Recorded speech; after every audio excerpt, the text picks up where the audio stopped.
welcome back to Unearthed Evidence. I'm Jen. This is Gina. Want to thank you for stopping in again. Today we are going to talk about Dorothy Jane Scott. This was one who went missing in the 80s. And you grabbed some pictures offline and was able to get some stuff from her, right? Yes, I was. Let's do our due diligence and talk to you first. So then because I found a ton of stuff on this broad. Okay. So let's find out what's going on with Dorothy. Okay. So what I got from her was initially when I first got the first couple of pictures, because there was some black and white, and then there were some older pictures of when she was a little younger, and then of course her with her child. What I got was a woman that was very independent. She was, I would say, the first, like almost a trailblazer of being the single mother is what I got. She was, single, sexy, confident, and I really got a very strong independence from her. When I started tapping in, I could tell that I was picking up two men. One could be younger than her. And I picked up two separate energies, and it made me a little confusing. So let me go with one. I picked up that either she was divorced or she had had a relationship that was over and, it had ended. But then I also got that she was starting to see other people, like go out in groups, that there were friends, and, she had met somebody through a group. Yeah. With the older man is the one I feel that could be responsible for what happened to her or her death. I picked up two different, it was weird. It was like they could have been dating. And then I got another image of somebody that either saw her at work or she came into his work, something like that. Work kept playing in. So she either worked with him or he came into her work or she came into his work, something like that. But that there could have been more of a relationship in his mind than really existed. Like those person you went out once or twice and they thought you were a couple. Yeah. Type of thing. I think we've all had that. Yeah. Always the ones, right? We're like, no, we just went out once. That's why I haven't. Yeah, no. And you don't want to be mean about it. You try to be nice, and then you have to block them. So I'm really picking up more of an energy of that with this person. But this person, I do believe, found out that she had been dating somebody else. That she had just started seeing somebody. And I do believe this person could have been a year or two younger than her. That there was two age difference between both of these guys. And I do pick up that the older person was watching her. I do believe that there was some stalking going on. I do believe that they had been watching her. No means no. Yeah. No means no.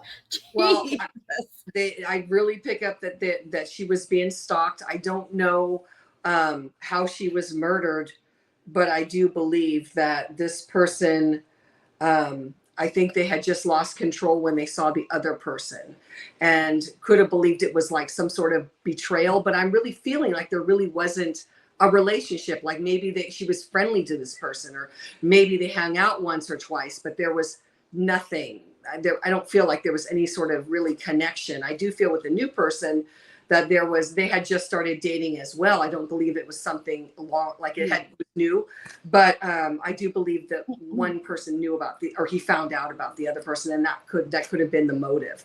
I do feel that whatever happened to her, whether it was in her house or somewhere else, she fought this man, and her child could have been present at this time or around. But she fought this person in an effort to save her child, is what I'm picking up, to save her child. But I do feel like she could have been murdered first, because I hear a child screaming and screaming and screaming. So I don't know. I believe she was fighting to save her child, and then everything goes dark. So I couldn't get any more than that.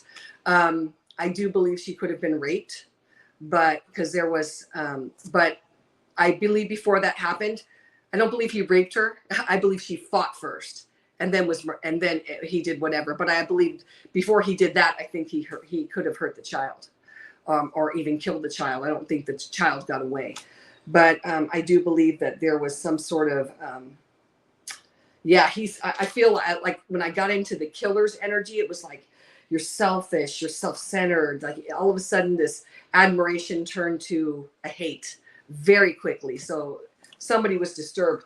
But I'm also picking up when it comes to work with this person, and I don't know if it's his work or I just picked up the word work. Somebody didn't do a good enough background check on this person. This person, like, they didn't really look into him when either they hired him wherever he was at, or people didn't really know him. That's what I got on this case. Okay. Now she was an Anaheim, Californian. She's from Anaheim. She disappeared May 28th, 1980. Dorothy was born April 23rd, 1948. And basically, the gist of the whole thing was she was at a work meeting, and she drove two coworkers to the hospital. One, the name, I forgot his name.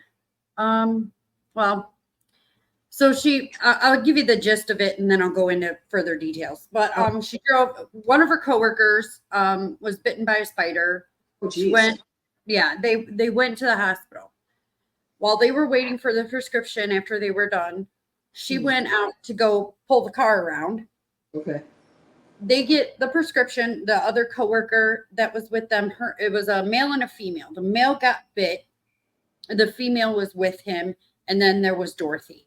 So the male and the female were inside. The coworkers were inside, got the prescription for the male coworker, and walked out and waited at the ER doors, like most of us do when we're leaving the hospital.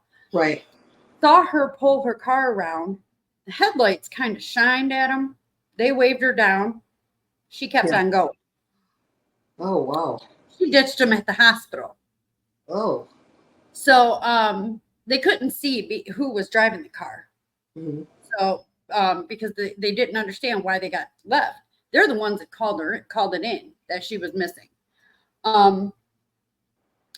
For months prior, Dorothy was getting anonymous phone calls from a man who had been stalking her. Oh my God. Yeah. Man threatened to get her alone and cut her up into little bits and pieces where no one would ever find her. Oh my God.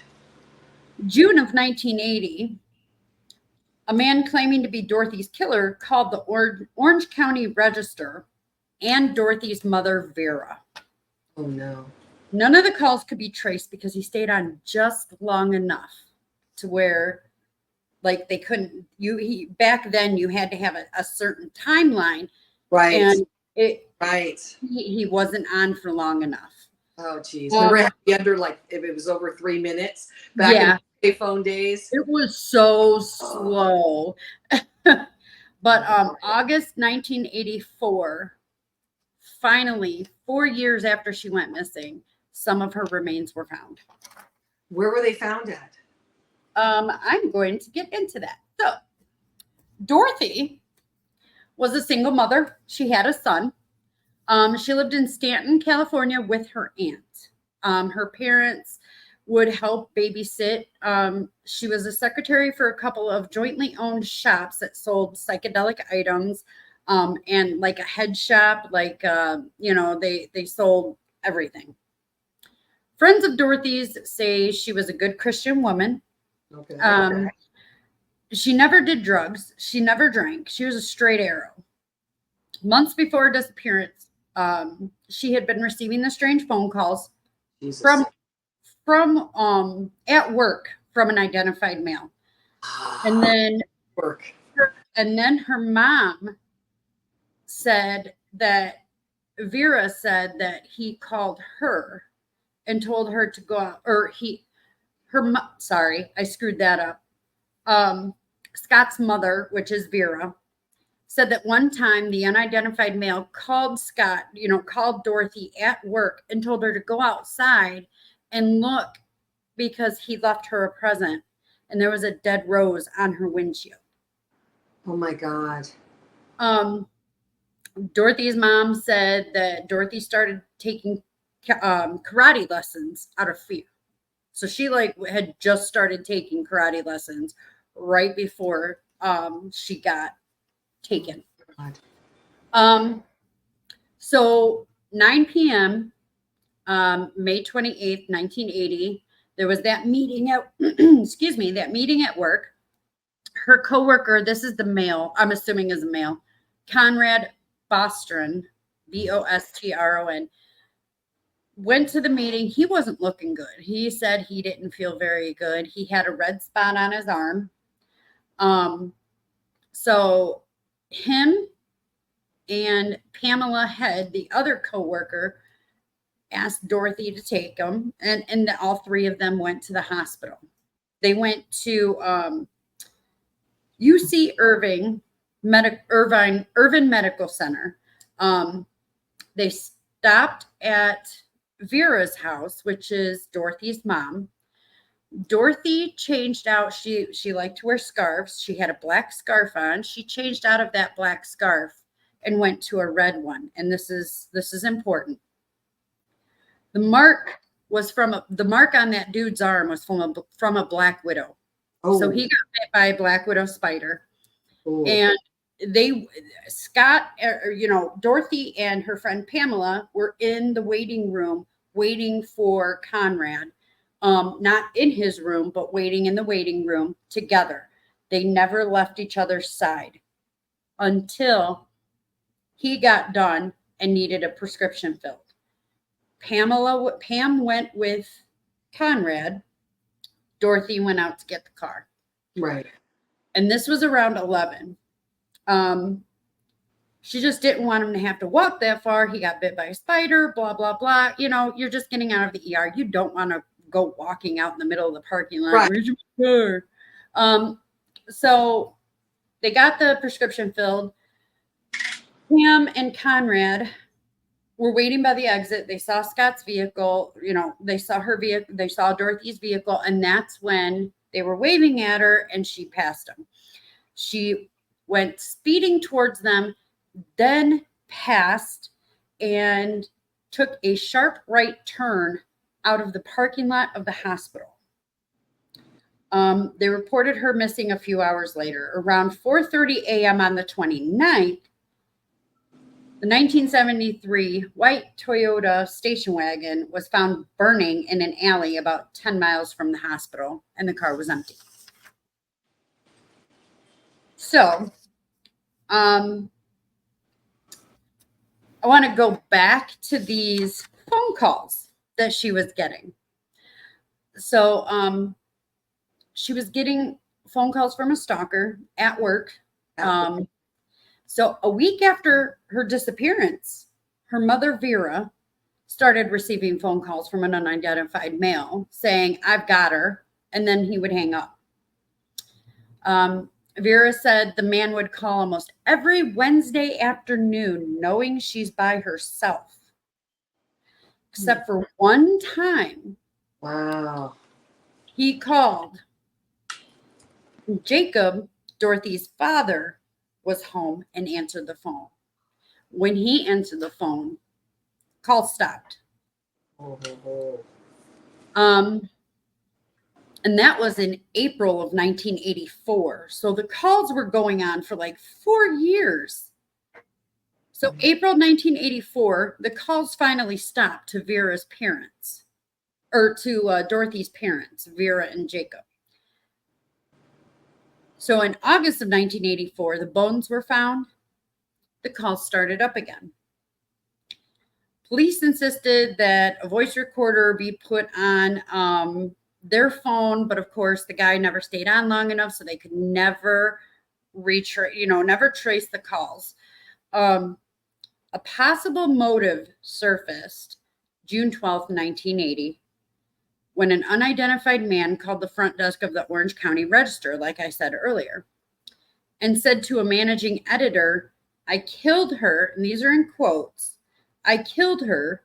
I killed Dorothy Scott. She was my love. I caught her cheating with another man. She denied having someone else. I killed her." And then he hung up. The funny thing is, the caller also knew about Conrad's spider bite and that Dorothy was wearing a red scarf. So, I wonder if this particular, because I'm like, they didn't do a thorough background check. I don't, he worked with her somewhere, either in those Mhm. shops It or worked supports with her. Could he have it been? supports everything that you said, Yeah. with the exception of the child, because her son was with her parents. Okay. So there was no So, child. not that we're aware, not at least not her child. Okay. Um, but the caller, the male also said that he had talked to Dorothy that night and there was no supporting evidence. Then the night that they went to the hospital, he said, "Yeah, I talked to her on the phone. She called me. She never did." Pam was like, "She never got on the phone with anybody. She never left my side." Now, see, remember I was telling you, it feels like somebody's creating a relationship like in their That's mind. non-existent. Yeah. So that would Yep. be, he's got these scenarios going on. See, I think if they were to look at who had been recently fired, were there any reports of, Right. you know, somebody that maybe was let go because of inappropriate behavior? Yeah. And I was, This is definitely a someone who had an infatuation for her that she did not like. She did not have it in return. Is exactly what this sounds like. So it makes a lot of sense. did she ever Um, report that she knew who was on the phone? no, she never knew who was on the phone. I wonder if they Um, bring her their voice or something. well, in August 6, 1984, a construction worker discovered dog and human bones side by side, 30 feet from the Santa Ana Canyon Road. Bones were partially charred and believed they had been there for at least 2 years. A turquoise ring and watch were found. And on August 14th of 1984, the bones were confirmed to be those of Dorothy Scott. Wow. And we don't know So, if she was murdered. no, don't know where, don't know how. They couldn't identify, they couldn't figure out because all she was bones. It's Right. not like I guess so. I guess there weren't any hack jobs done on these bones that they were able to find because it was still only a partial. Wasn't even all hers. So I just find it very interesting that he knew that she changed out her black scarf to a red scarf. He knew that she was going to the hospital with who, and for what. So he had to have, it had to have been somebody that she worked with.